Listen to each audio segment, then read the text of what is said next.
The prophets. Now, I'm not going to read all the prophets, but what's really cool is how God talks to us in so many ways. If you can just understand the way that he talks and just the beauty and the magic, just the majesty of it, it's incredible.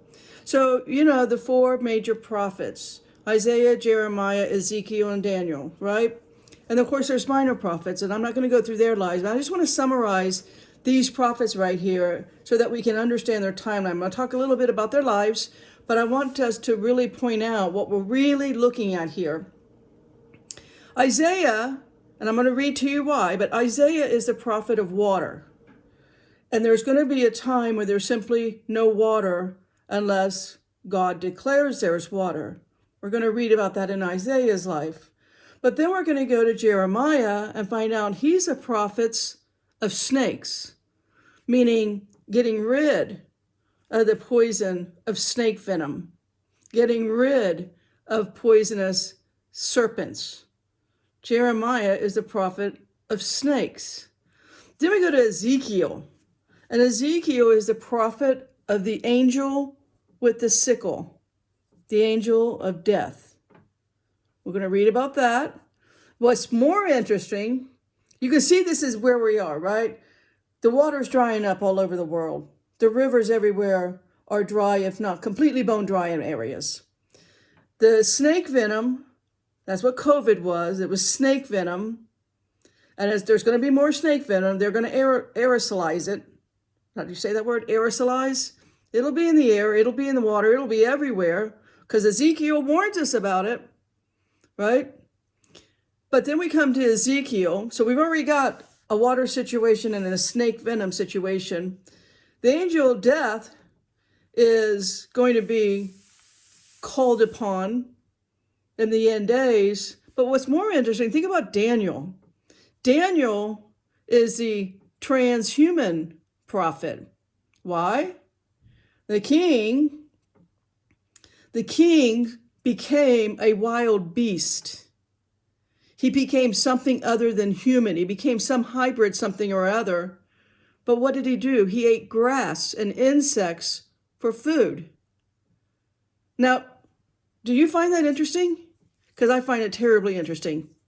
We are at transhuman right now. We've got movie stars telling you to eat bugs, insects, grasshoppers. We have flour right now that you can make bread with. Flour of ground up crickets. Our wheat supply is thinning out. It's going to be gone soon. All right, let's get into about this. Let's get into the actual lives, not the prophecies. You can read the Bible. For that, I read all the prophecies of the prophets. You can read the Bible, but let's look at why is Isaiah the prophet of water. Isaiah was of Jerusalem. He met his death at the hands of Manasseh. He was sawn in two. Isn't that brutal? Isaiah was sawn in two. He was buried below the fountain of Rogel, hard by the conduit of the waters which Hezekiah spoiled for the enemy by blocking their course. For the prophet's sake, God worked the miracle of Shiloh. For before his death, in fainting condition, he prayed for water, and it was sent to him from the source. That's why it's called Shiloh, which means sent. Also, in the time of Hezekiah, before the king made the pools and the reservoirs, at the prayers of Isaiah, a little water came forth here. So the city at the time, besieged by the nation, should be destroyed through lack of water. Sound familiar? For the enemies were seeking a drinking place, and as they surrounded the city, they encamped near Shiloh. If then the Hebrews came to the pool, water flowed forth. If the nations came, there was none. So even to the present day, to this day, water issues suddenly. You got to love suddenlies in the Bible, right? Suddenly, to keep the miracle in mind. Because this was worked through the prayer of Isaiah, the people in remembrance buried his body near the spot with care and high honor, in order that through his prayers, even after his death, they might continue to have the benefit of the water. A revelation had been given to them concerning him. His tomb, however, is near the tomb of the kings, behind the tomb of the priest, on the side toward the south. Solomon constructed the tombs, which had been designed by his father David, King David, on the east of Zion, where there is an entering road from Gibeon, the town 20 stadia distance from the city. He made a winding construction. Its location, unsuspected, even to the present day, is unknown to most of the priests, and wholly unknown, completely unknown to the people. There the king kept the gold and the spices from Ethiopia.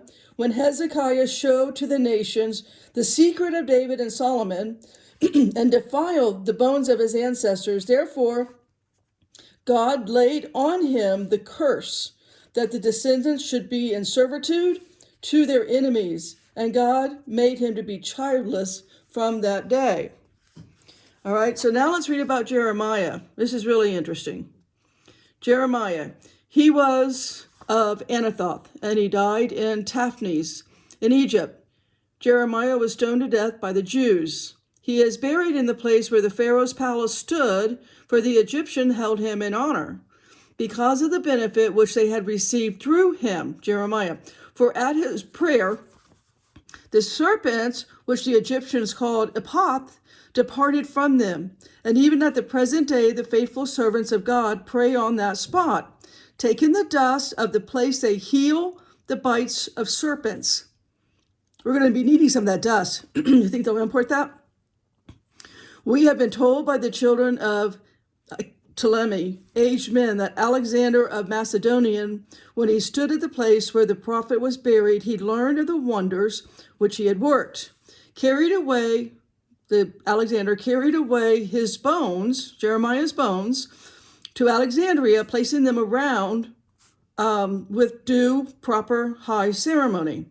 Immediately out of the land, with the like purpose he had introduced into Egypt, the so-called serpent fighters left. Jeremiah also gave a sign to the priests of Egypt that their idols would be shaken and their gods made with hands would all collapse. When there should arrive in Egypt a virgin bearing a child of divine appearance.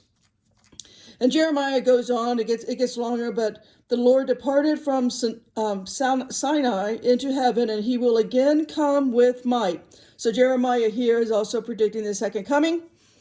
So he predicted the first coming, and now he's predicting the second coming.